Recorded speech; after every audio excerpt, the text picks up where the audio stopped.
Bom, gente, que lindo, né? Está aberto, né? A palavra, quem quiser falar. Tá. Edmundo, o Milton, depois a Cristiane. Edmundo. É muito engraçado falar. É que eu entreguei para o Paulo Reis o presidente da Suzano. Aí depois retifica. Ah, não, o presidente, o atual presidente, o que ele fez? Aí eu sei que a tesoureira, a segunda tesoureira, que é a primeira tesoureira, trabalhou com o quê? Com R$ 170. Trabalhou durante 730 dias, né? Porque o ano são 2 anos o mandato. Aí, volta. Não, vou esperar chegar 2020. Se eu existir ainda em 2020, eu vou voltar. Mas eu não vou voltar. Aí a Cristiane, né, conheço desde pequenininha, a Karen, do Hospital Dia, conheci demais Valdemar, meu amigo.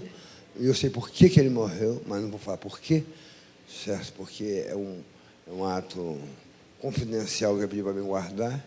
Mas, para falar a verdade, é o seguinte, igual falaram, foi um ato de loucura, foi um ato de revolução, foi um ato de desespero, foi um ato de fome, ou foi simplesmente um ato teatral, estar aqui presente no finalzinho do Bazar, né, 35, que já passou para 36, agora está passando. O tempo está fluindo. De repente, você põe a cabeça no travesseiro, quando você acorda, cadê minha roupa? Sua mulher acabou de tirar sua roupa, porque você estava na posição de fabricar um filho. Mas que filho é esse? Para que pôr um filho no mundo para sofrer? Não, o filho nasce. E eu tenho um afilhado, nem sei se eu vou ser padrinho dele, mas eu já considero, né, que vai fazer o futuro. E o futuro? O presente está aqui agora, nesse exato momento. O futuro é inesperado. Ela citou o Valdemar, amigo meu, muito colega, e da minha ex-mulher, muito traída. Traída porque me abandonou. Eu sou muito egoísta, né? Porque achar que porque ela me abandonou, eu vou ficar com raiva dela. Não. Então, vamos falar uma coisa. É o seguinte, só para terminar, vamos cantar, né? E quem vai cantar vai ser o Saracura, né? Então nós vamos cantar assim. A gente não quer só comida, a gente quer comida, diversão e arte. A gente não quer só comida, a gente quer saída para qualquer parte. E assim por diante. Obrigado, boa noite.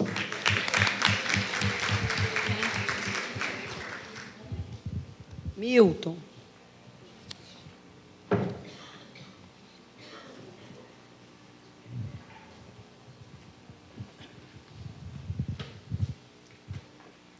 Bom, a questão é a seguinte, eu estava se lembrando de Basalha, né? Lembrando do movimento da luta antimanicomial no Brasil, que eu estou nessa luta, eu digo assim, eu já tive muito problema por causa disso, porque eu vim antes da luta, eu tinha uma luta que era...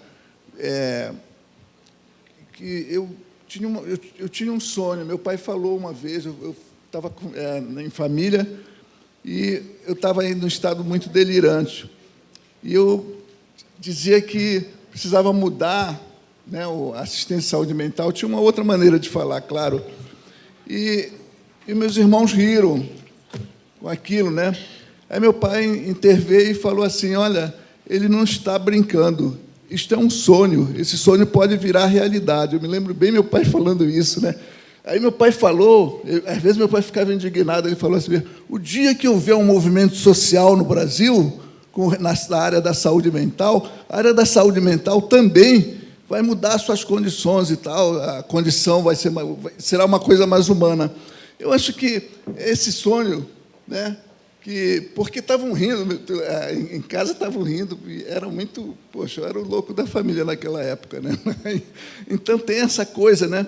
E esse sonho, eu me lembro da gente correndo atrás desse sonho. Eu me lembro muito do Pedro Gabriel. Pedro Gabriel disse, eu falei assim, mas vão acabar com os hospitais psiquiátricos, como é que vai ser? Ele disse, não, vai acabar mesmo. Não vai ter mais hospital psiquiátrico, vai ter um outro tipo de atendimento. Ou seja, eu não tinha coragem de aceitar que os loucos iam para a rua. Eu não entendia ainda isso. Como é que... Para mim, bom, eu tinha introjetado aquele preconceito todo, aquela... Né? Mas a gente não acreditava assim. Imagine o senso comum, como é que reagiria a isso. Né? E, no entanto, está aí. É um novo modelo de... Era uma necessidade que a gente tinha de um modelo psicossocial. Essa, eu acho que foi o grande sonho de Basar. Ele acabou mesmo com a instituição através da prática. Ele era comunista, ele tinha aquela coisa de ação, de fazer mesmo.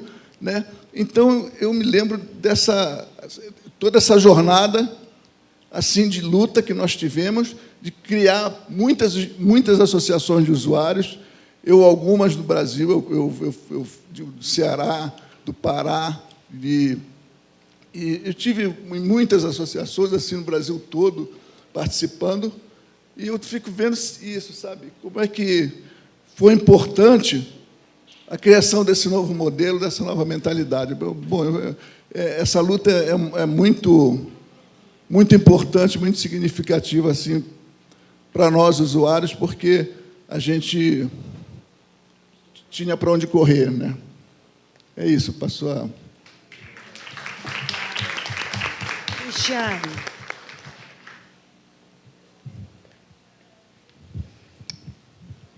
Eu queria falar que esse nosso encontro aqui, ele matou assim a serpente da desesperança que estava levando a minha alma, porque tem hora que a coisa fica bem difícil, né? Mas eu fiquei assim tomada pelas falas assim e me lembrei de que tem um mês que eu estive no manicômio judiciário com os alunos e tinha várias plaquinhas esparramadas por toda a unidade com os seguintes dizeres, né? Senhores funcionários, favor não utilizar as roupas dos internos para lavar os carros e usar como pano de chão. E eu voltei, assim, toda vez que eu vou lá, eu vou com o sentimento assim, eu já conheço, eu já sei como eu não vou me emocionar, mas a gente é sempre surpreendido, né? E eu voltei com isso, assim, que hoje eles não estão mais sem roupa, né? Da forma como a gente viu aqui, mas quando é um louco infrator com essa dupla nomeação, eu acho que traz para a gente assim, uma tripla, uma quádrupla missão, assim, né? De como levar essa luta basagliana, né? Para esse campo, né? Porque o manicômio judiciário ele nem é da saúde, ele chama hospital de custódia, mas ele não é um dispositivo, ainda que seja uma instituição total, não é uma instituição instituição total da saúde. Então, a nossa entrada ela é muito mais difícil, né? Existe o PAI-PJ, hoje eu tenho a honra de fazer parte, né, do programa, mas não é uma missão só desse programa, que é do campo da justiça. E aí eu fiquei assim, o tempo todo muito inquietada assim, de como a gente expandir verdadeiramente essa discussão, né? Tudo isso que nos tomou aqui, para o louco infrator que ainda está lá, dessa forma, né? Com as roupas sendo usadas como pano de chão. É uma questão que eu queria, de verdade, ouvir algum retorno assim, da mesa.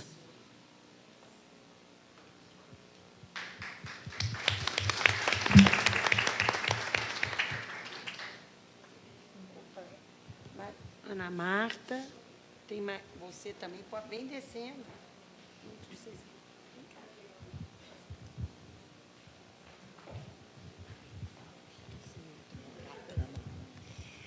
Gente, eu já falei igual o pobre na chuva hoje, né? e eu podia perfeitamente ir para casa, assim, bem caladinha, que eu já teria dito tudo que era necessário. Mas, né, ao ouvir a Sirlene e o Geraldo, alguma coisa tocou demais em mim. Sirlene, Geraldo, é muito amor, sabe? É muito amor. Não tem como isso não mexer com a gente, né? A perda que vocês sofreram, né, aperta, estreita o nosso coração. Agora, o amor que vocês têm dilata o nosso coração de esperança, né? E eu fico achando muito bonito, e é com isso que eu vou para casa, de pensar que, por dolorosa que seja a morte de um filho, e eu imagino quão dolorosa possa ser, que essa dor, tanto para a Sirlene como para o Geraldo, não retira em nada a alegria, o prazer, a coragem, o carinho de ter amado e cuidado em liberdade.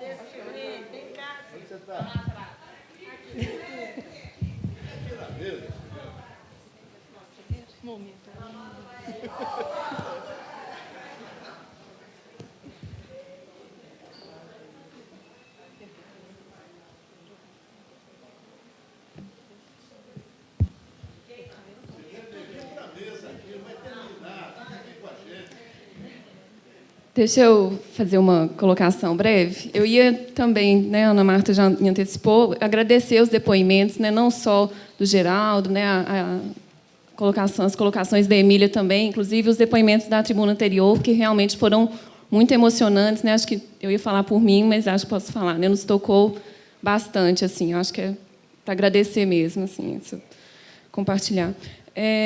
Eu queria fazer uma pergunta, assim, quando eu estava escutando a fala do Pedro Gabriel, né, no começo da mesa, em relação à esperança, né, assim, como é que a gente tem um desafio diário de ficar dosando um pouco da indignação e um pouco da esperança, né, Cristiane? Acho que você já foi indo para esse ponto, assim, que a gente se esbarra muito, né, nisso.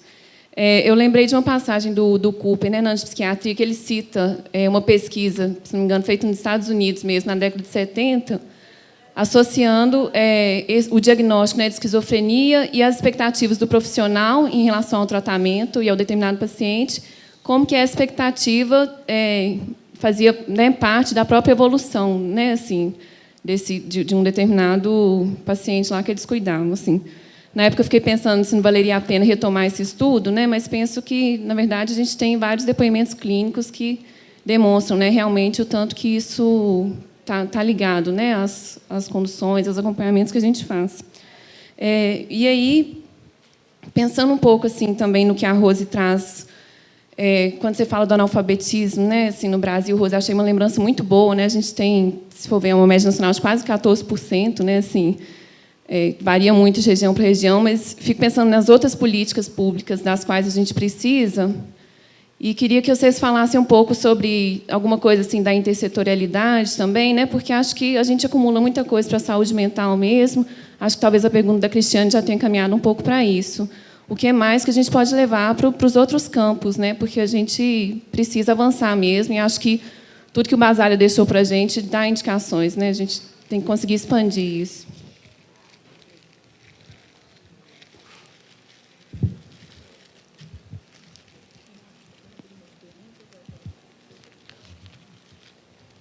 Gente, poderíamos passar a mesa, depois mais perguntas?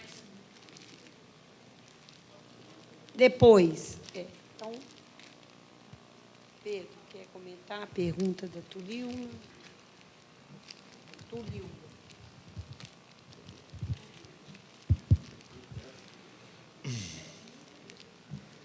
Então, eu tenho conversado bastante, de forma sistemática até, com familiares de pacientes esquizofrênicos, né, com diagnóstico de esquizofrenia. E tem uma coisa muito dividida também em relação à questão do diagnóstico. Muitas vezes o diagnóstico é vivido pelo familiar como alguma coisa que assegura e dá um pouco mais de convicção e de certeza sobre como se conduzir. Então, nem sempre o diagnóstico é visto como alguma coisa que vai trazer a desesperança. Tem até associações de familiares, que são associações que se designam como associações de familiares esquizofrênicos.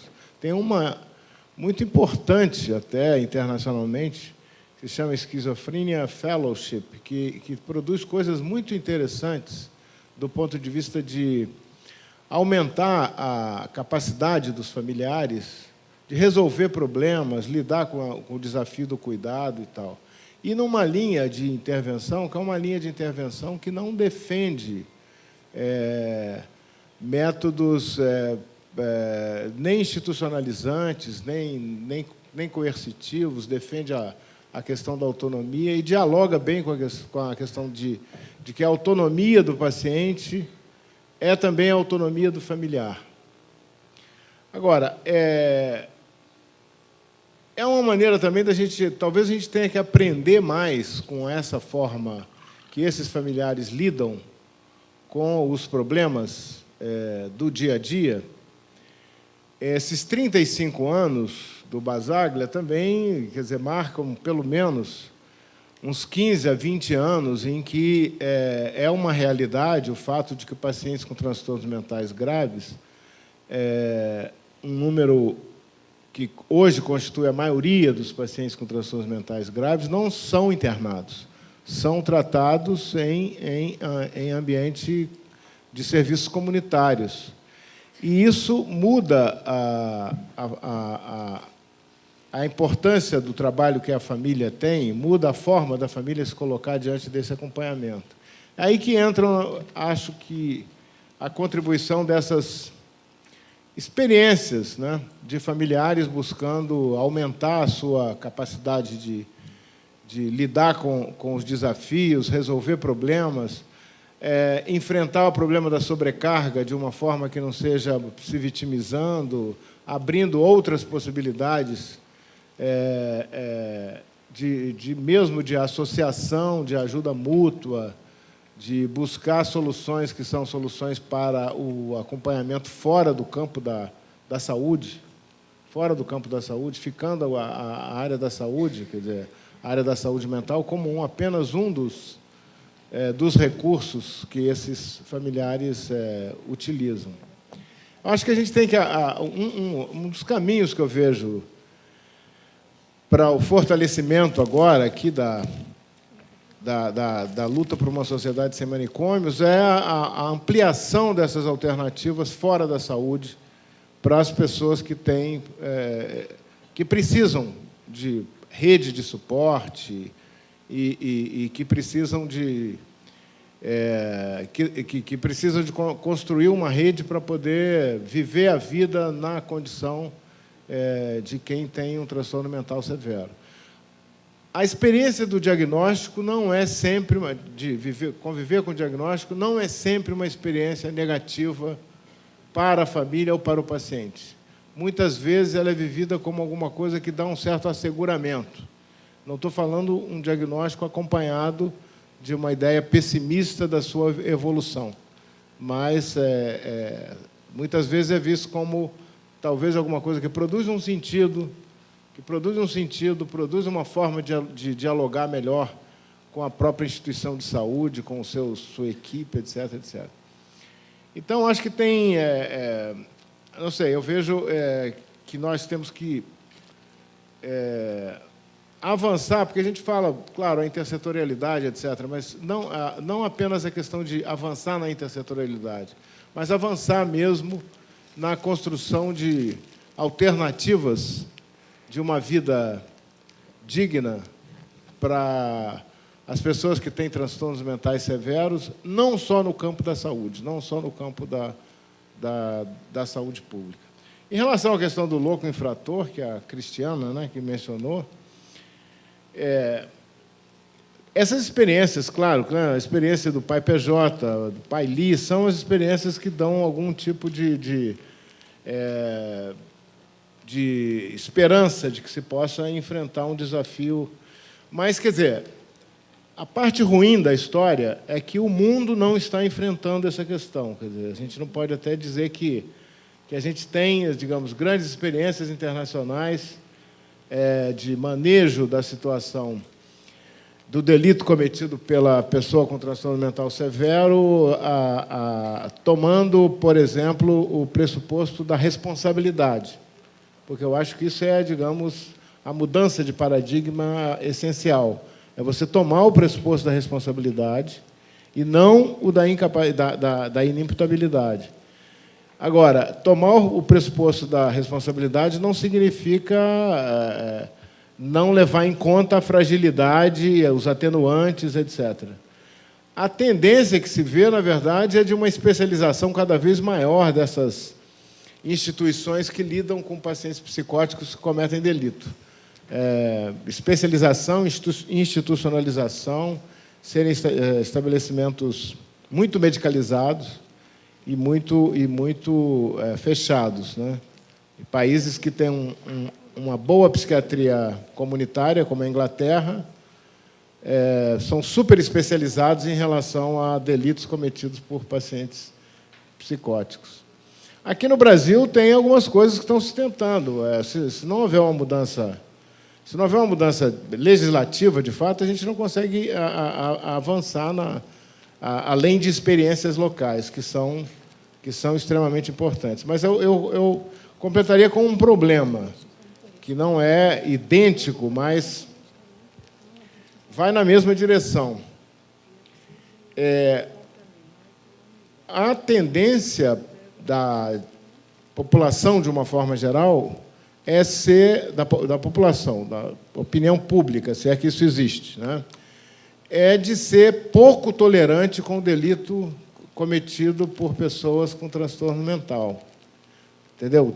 Da opinião pública de uma forma geral. Então, a tendência de endurecimento da legislação é tão forte quanto a tendência de uma modernização da legislação, por exemplo, revendo a regra da medida de segurança, né? Que é o que sustenta esse manicômio judiciário onde as pessoas usam a roupa do paciente para limpar o carro. Isso é sustentado na legislação. Então, eu acho que talvez assim o principal obstáculo mesmo que a gente tem no campo ainda da mudança institucional na direção da reforma, né?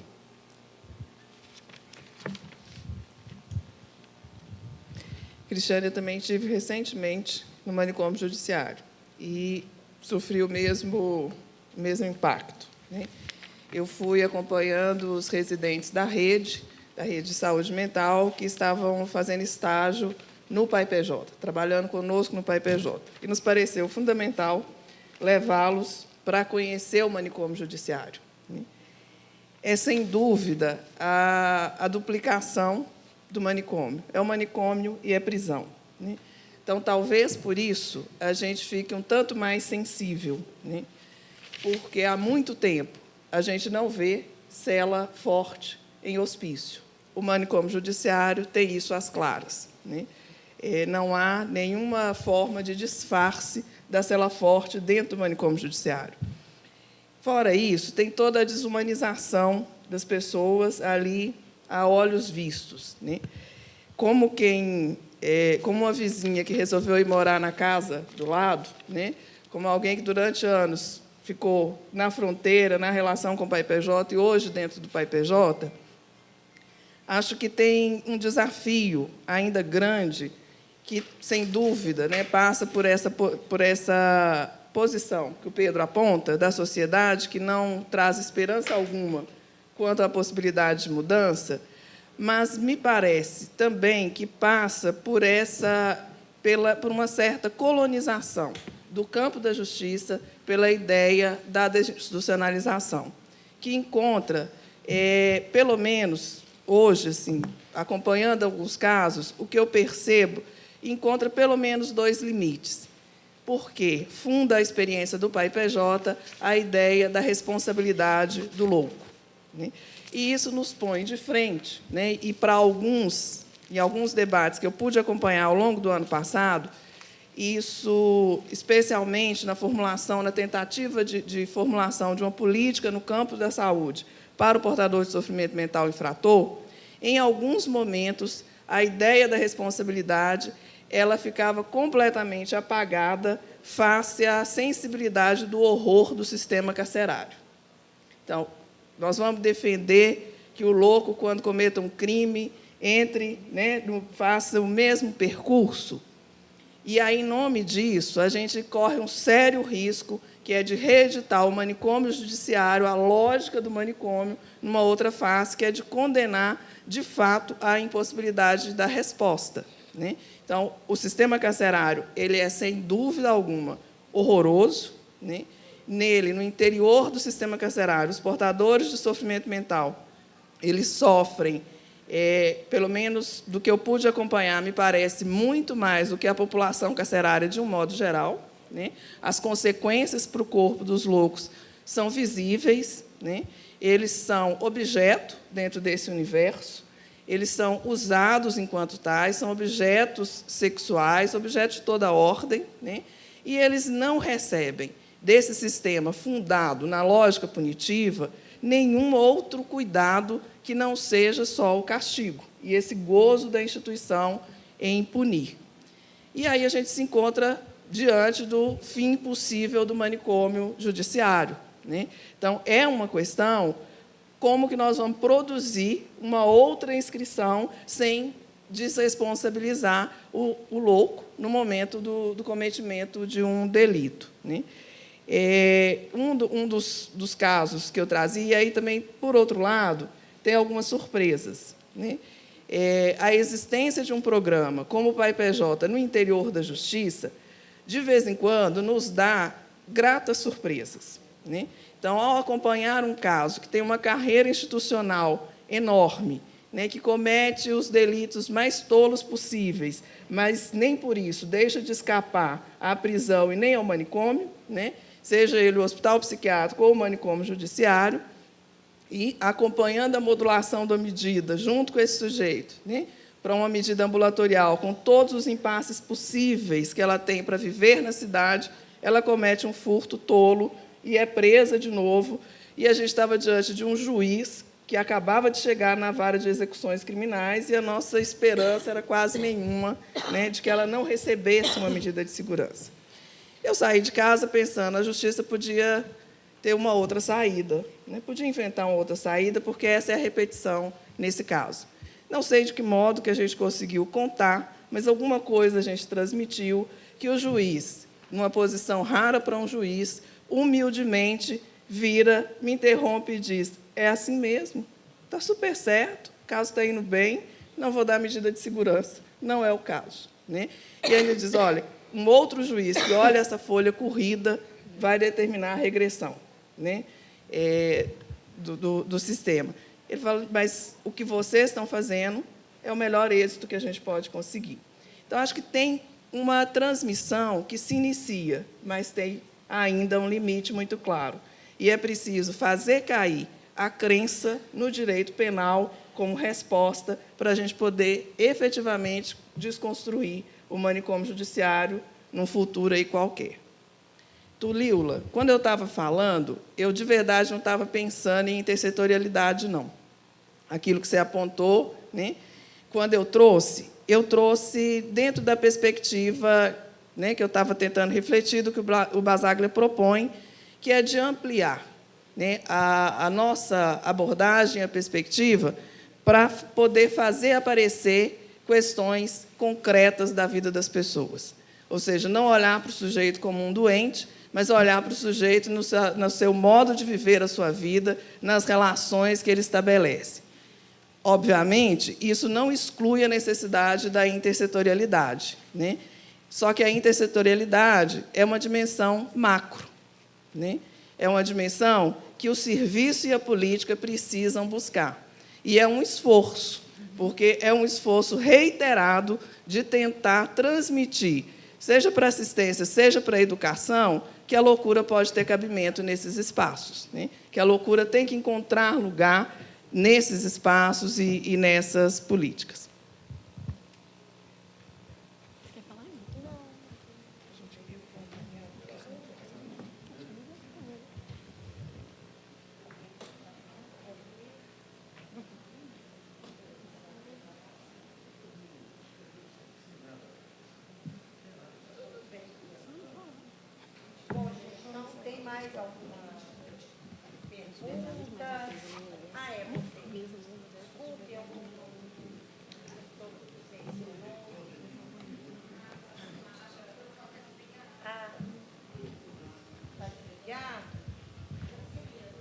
Ah, então tá. Então, vem cá, você e quem mais está inscrito? Eu vou ser. Estou meio bambo das pernas por causa da emoção. Eu só queria compartilhar com vocês uma experiência. A gente está trabalhando junto com a equipe num espaço que é um manicômio, né, para fechar esse manicômio, para desinstitucionalizar esses pacientes. E eu fiquei pensando em vários momentos de como dizer dessa experiência, só que eu não consegui calcular assim, como é que seria a melhor forma de transmitir isso para vocês, até ter ido hoje, por conta de uma escala que a gente está fazendo, se organizando para poder cobrir o serviço. Eu retornei durante o almoço para o manicômio para saber notícia rápida dos pacientes, para voltar para cá. E aí eu queria compartilhar um momento de encontro com esses pacientes lá hoje, depois de toda a experiência que a gente passou aqui, porque um deles eu cruzei no corredor e sentei ao lado, justificando um pouco porque que a gente estava ausente desde ontem, dizendo para ele que a gente estava num seminário. Ele perguntou se era um seminário de padres, e eu expliquei que não, que era um seminário. E ele perguntou se a gente estava estudando. Eu falei se a gente está escutando histórias, assim. E aí, de repente, eu comecei a dizer que a história era de um médico que tinha iniciado, historicamente, esse trabalho de fechar manicômios, que ele se chamava Franco Basaglia. E aí disse para ele: nossa, eu acho que é uma experiência que diz muito do que a gente está vivendo aqui, você não acha? Parece com o que a gente está passando aqui, porque a gente vai fechar isso daqui. Né? E esse cara que a gente foi lá para esse seminário ouvir a história dos 35 anos da vinda dele aqui, foi quem iniciou isso. E aí contei um pouco da história. E quando eu estava indo embora, ele disse para mim assim: ô Felipe, dá um abraço no padre Basaglia e fala que o que ele fez foi muito importante. Assim, e eu acho que ele capta um pouco, né? Eles não têm o reconhecimento aí da sua própria história perdida nas décadas de internação, e isso me fez pensar, voltando para cá, em como que a gente talvez possa transmitir a história de como que isso começou para eles, para que eles talvez possam um dia estarem aqui com a gente. Eu me arrependi um pouco de não ter tido habilidade para poder trazer alguns deles para cá. Falei do cavalo, falei que a gente possivelmente fará um cavalo nas oficinas, na nossa versão, para que quando o hospício fechasse, a gente passasse com o cavalo pela praça, que tem nos acolhido nesse trabalho. Obviamente, eu não tive tempo de fazer isso hoje, mas eu acho que volto daqui com a missão de transmitir um pouco de como que foi essa história para eles. Eu queria compartilhar isso com vocês, porque tem sido um sopro, como nesses 2 anos desse trabalho eu nunca tinha vivido esse encontro aqui, porque renova para a gente todas as esperanças históricas do que a gente pode fazer, e no nosso caso, da nossa equipe, a gente ainda está dentro desse lugar. Eu queria agradecer, queria manifestar aqui uma gratidão enorme de estar sendo presenteado com essas falas todas, com essa herança toda. E a lição que eu estou tirando é que a gente tem que passar para frente, passar para eles, assim, de como que a gente vai poder ter esperanças de fechar esse lugar que eles estão. E eu acho que nessa meia horinha que eu passei por lá hoje se refletiu na fala desse paciente. Acho que é um feedback para nós de que isso é possível. Vamos fazer disso temas de conversa lá dentro, temas das oficinas, com arte, com todos os recursos que a gente tiver para poder empreender esse fechamento aí de outra forma a partir de hoje. Obrigado demais, viu, gente? Muito obrigado.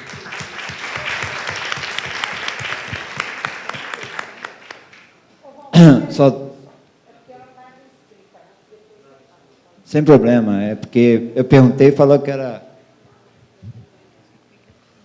Eu não resisti, minha fala vai ser breve, assim, eu não resisti em parabenizar e agradecer por esse momento, assim, né? Tanto o Fórum quanto o Suzano, acho que a iniciativa de vocês, né? Para todos nós da cidade, principalmente da saúde, né? Assim, quando a gente está falando para os outros espaços, mas a saúde está precisando se fortalecer demais, né? Assim, a gente está acabando de sair do encontro dos trabalhadores da saúde mental, né? Que foi uma iniciativa fundamental deles para a gente começar a falar do serviço, a refletir e aí, enquanto trabalhadora, né, atual, estou como referência técnica da saúde mental, aproximando de todos os serviços, tanto nos equipamentos da saúde mental, quanto da unidade básica, enfim, de todos os parceiros e, né, do cuidado integral, né? Que aí eu acho que é isso que a gente tem que ir a fundo e buscar todo mundo no cuidado ao sujeito, né? Assim, na aposta do sujeito para além do sofrimento mental, que eu acho que a gente ainda, da saúde, muitos profissionais ainda focam, né, no sofrimento mental e não na aposta do que cada um pode construir aí nesse tratamento. É isso, obrigada.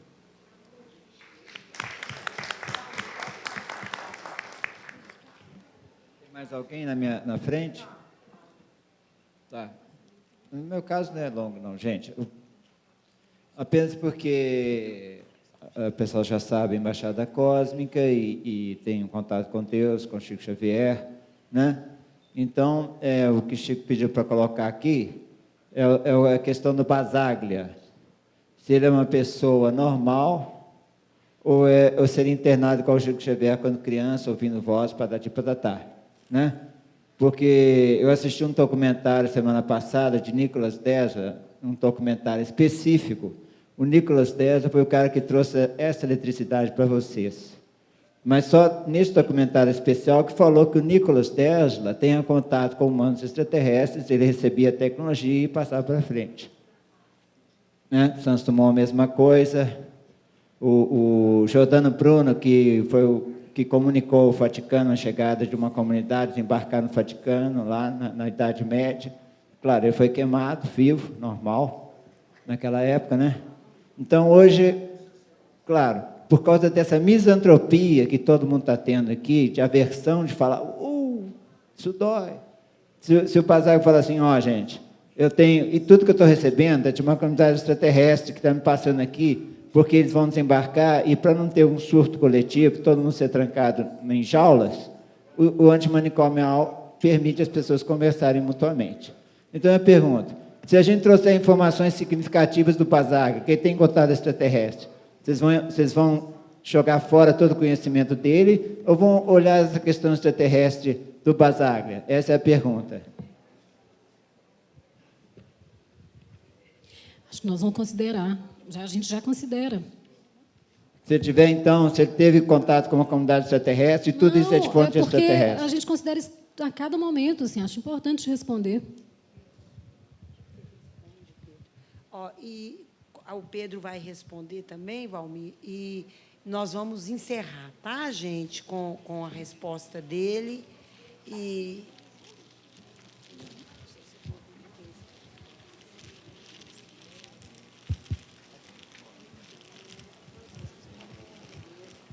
Então, eu queria dizer que eu acho também que a gente passou aqui uma experiência que é muito marcante, é muito emocionante. É muito emocionante para quem tem essa imersão tão completa nessa história, como é o meu caso, como é o caso da maioria das pessoas aqui, como é o caso do Geraldo, sempre por razões diferentes e tal. A minha experiência é uma experiência da minha história. A minha história também através de instituições, até das instituições todas onde eu vivi. Tá? Eu passei em diversas instituições, tem um desses hospitais, que é a Colônia Juliano Moreira, onde eu trabalhei 13 anos, não é pouco tempo, 13 anos, e não tenho uma lembrança de ter sido 13 anos difíceis, porque foram 13 anos com muita mudança, muita realização, com coisas muito importantes que aconteceram. Mas, então, a minha experiência, de fato, é uma experiência que se deu nesse plano, de fato, de instituições muito duras, muito pesadas, mas terrenas, totalmente terrenas, instituições da terra, embora sejam uma experiência, muitas vezes, inacreditável, de que essas instituições pudessem existir. Tá? Mas acho que queria aproveitar também a oportunidade dessa resposta a você para também dar os parabéns às pessoas que organizaram esse encontro. É muito interessante ter se lembrado disso, né? Porque o Basaglia teve uma influência enorme aqui no Brasil, mas a gente perde um pouco essa coisa das efemérides. Essa que é a verdade. A gente não se lembra muito dessas coisas, ou se lembra como fatos banais e corriqueiros, né? E até, por exemplo, esses 2 dias, eu fiquei com um livro dos escritos selecionados do Basaglia para poder... Eu vou confessar uma coisa para vocês, é um livro que eu não pegava há séculos, entendeu? E descobri coisas extremamente interessantes que a gente pensa no Basaglia sempre como uma pessoa, o prático, o político, o cara que fez uma intervenção, mas ele tem coisas de reflexões assim muito dialéticas e muito úteis para se pensar essa questão de doença, saúde, normalidade, produção do conhecimento, ciência. A origem dele filosófica como um pensador de uma certa origem, seja marxista, seja materialista, seja também existencialista, porque ele tinha essas duas filiações, faz dele um pensador extremamente interessante. O político, quer dizer, o homem da ação, se superpõe, obviamente, ao homem da reflexão, né? Na verdade, ele fala contra o pessimismo da razão. Ele queria era a prática, a intervenção. Mas ele é um pensador bastante curioso. A gente não sabe, isso é uma questão que os basaglianos discutem muito, o que é a Franca, o que é o Franco. Porque os melhores escritos, eu conheci, quer dizer, dentro dessa conversa de quem conheceu, quem não conheceu, eu conheci os dois, tá? Os melhores escritos, na minha avaliação meio superficial, são dos dois. São escritos pelos dois. Parece uma reflexão que eles fazem em conjunto. Os mais filosóficos, aqueles que são mais elaborados do ponto de vista conceitual. É Franco e Franca. Tá?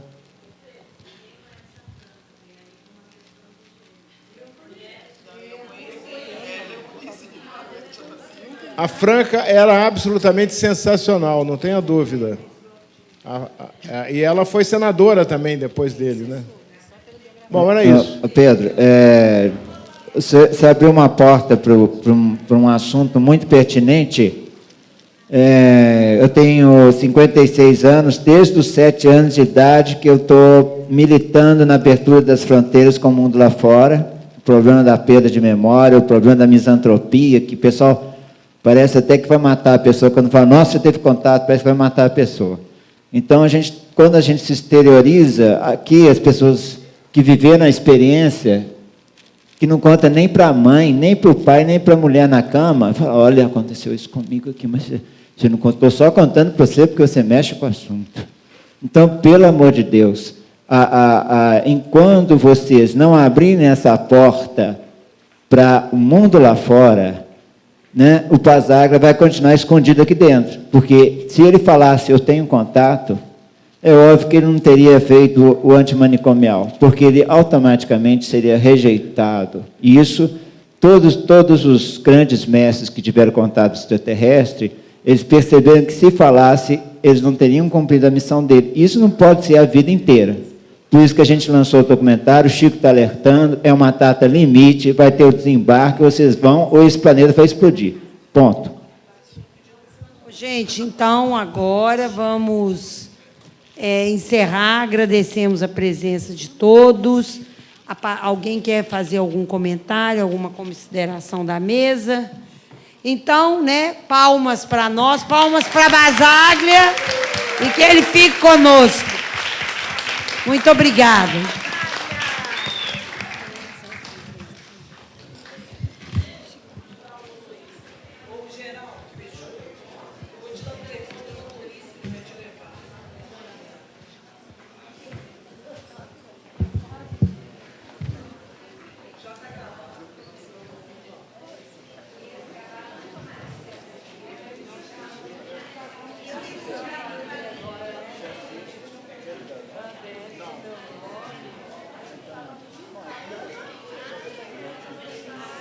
As meninas.